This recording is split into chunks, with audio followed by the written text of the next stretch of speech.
ठाकुर जी ग्वालिया बन के जमुना जी पे पहुंच गए गौए चराने। अब जमुना जी पे पहुंच गए तो पहले के समय में जो सामान होता था ना वे जहाजों में आया करता था। जहाजों के द्वारा ही सामान उधर सप्लाई हुआ था। तो एक बड़ी जो कलकत्ता से आए थे वो जहाजों के अंदर नमक भरा था और नमक जाना था जमुना जी के माध्यम से होके आगरा। ठाकुर ने वो नाव जो है जहाज जो है वो बीच में खराब किया। अब वो जजमान जो थे थोड़े जमुना जी पे उतरे, सोचा जहाज खराब है थोड़ा टहलिया में। ठाकुर दिख गए, ग्वालिया का भेष बना रखा था। अब इतनी सुंदर मुहूर्त देखकर भी इतना आकर्षण, वो जाके वो ग्वालियर पास जाकर पहुंच गए। बोले कहाँ रहते हो, कहाँ से आए हो? बोले हम फलानी फलानी जगह से आए। बोले यहाँ पे एक बाबा रहते हैं, बहुत सिद्ध हैं। बोले अच्छा। बोले तुम्हारी नाव तो 2 मिनट में ठीक कर देंगे। बोले अच्छा। बोले एक बार जा दर्शन तो करके आओ। बोले अच्छी बात है भाई, देखते हैं अगर हमारी नाव अच्छी हो गई बहुत अच्छी बात है, हम बीच में खड़े रहेंगे, जाने कितना समय लगे कितना। पहले इतनी बहुत समय लगता था, कहीं कहीं से सामान लेने जाना पड़ता था, चीजें ठीक होती थी। यजमान ने सोचा कि यहाँ खड़े रहने से अच्छा चलो बाबा की कुटिया में कुछ पानी वानी मिलेगा, थोड़ा हम कर लेंगे। बाबा सोच के वो व्यापारी सोच के चले गए बाबा की कुटिया में। बाबा बेचारे माला भर कर रहे थे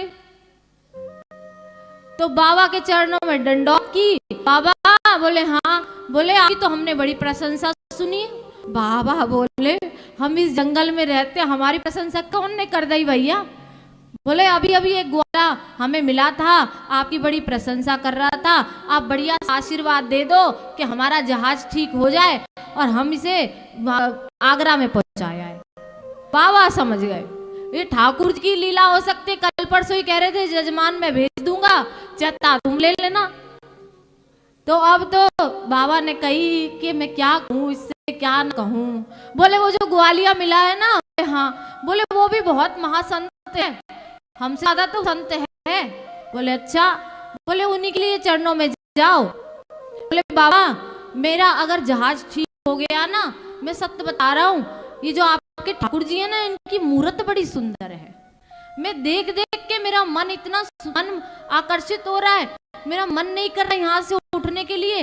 मैं सच रहा हूँ अगर मेरा जहाज ठीक हो गया, सही सलामत पहुंच गया, तो मैं आपके ठाकुर जी का बहुत बड़ा मंदिर बनवा दूं।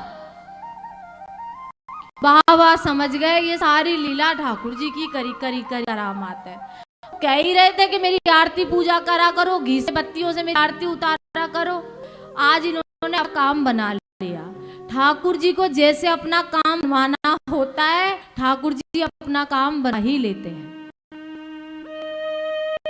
अब तो जब वो जहाज में गया वो व्यापारी, उसने देखा कि अभी तक तो जहाज में नमक भरा हुआ था और जैसे वो जहाज वहां पे जाके उतारा आगरा पे, तो नमक की जगह कपूर बन गया।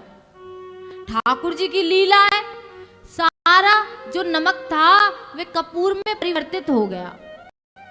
अब कपूर का तो बहुत दाम मिलता है, नमक का दाम कम है, कपूर का दाम ज्यादा है।